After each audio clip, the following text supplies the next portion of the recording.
All right, let's look at the homework 3.1, problem number 5.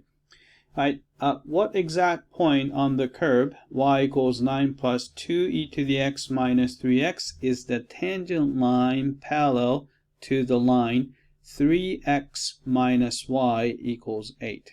All right, so let's do that. Alright, so since we want the tangent line to be parallel, so we know that the parallel means, so this guy tells you that we're going to have the same slope, right? So we need to find the slope of this guy. So if you if you solve this equation for y, so I'm going to subtract 3x.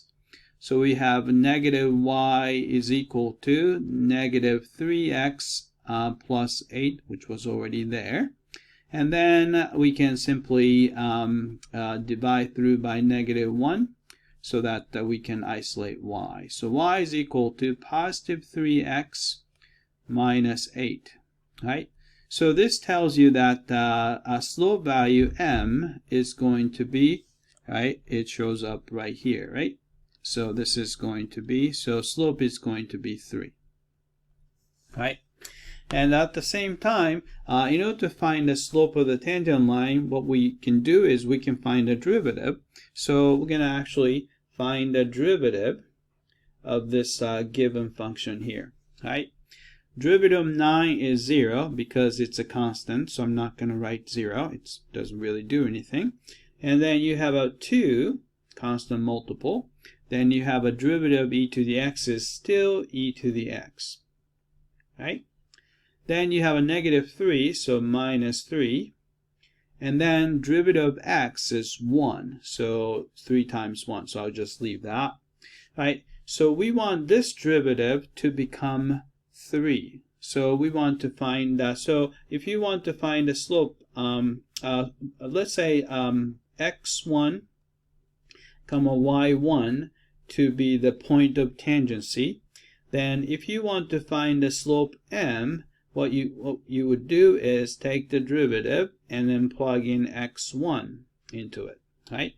And which is, we already know, it's a 2e to the x1 minus 3. And then we know that this has to be equal to, we have to match the slope, so slope is 3. Right? Then we can just solve this equation, right? Add 3 to both sides, so you have a 2e to the x1 is equal to 3 plus 3 is 6, and then we can just divide through by 2 to get e to the x1 equals 3, right? Then, to solve for x1, we can just take the natural log of both sides. Natural log of e to the x1 would be simply x1 is equal to natural log of 3, right? Once you find the x1 value, then we can find the y1 value by simply plugging in natural log of 3 back into the original equation. So it's going to be 9 plus 2 times e to the natural log of 3 minus 3 times natural log of 3, right? So you can see that exponential function and log function composed together, they basically cancel each other out. So you have 3 left. So we have 9 plus 2 times 3, so 2 times 3 is 6, so it's going to be 15. So 9 plus 6 is 15 minus 3 natural log of 3, right? So we have a point, so we know that the x1 comma y1 is natural log of 3 comma 15 minus 3 natural log of 3, right? Let's type it in. Alright, so we have natural log of 3. Actually, we don't need those parentheses here.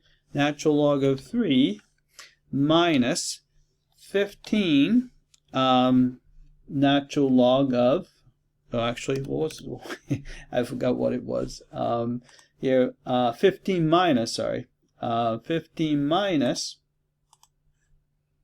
Right, so this is going to be 15 minus 3 natural log of 3. Right, let's check the answer. All right, I came back, and so we got the point correctly. All right, then we want to find the correct picture. All right, which one would that be? All right, so natural log of 3, this is a positive value, right? So it's going to be a positive value, so this is not going to be it. All right, so this might be okay. And this one, but we're looking for the slope is 3, so this is slope is not 3, so that's not right. And here this should be okay, it's a positive slope. This is a negative slope, so only reasonable picture is this one. Right, let's check the answer. Alright, I came back and looks like we got the correct picture as well. Alright, that's it. I hope that this was clear.